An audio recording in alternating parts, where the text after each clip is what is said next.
Now this is a WordPress issue that you need to be aware of. In WordPress there's something called permalinks, and that really just determines how your web pages are going to be stored on the server. So what you do is you go into settings, permalinks. Let's go and have a look at this. So within the back end you go to settings and then you go to permalinks.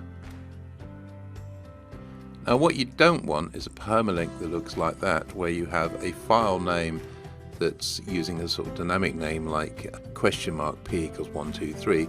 There is no SEO value to the file name there.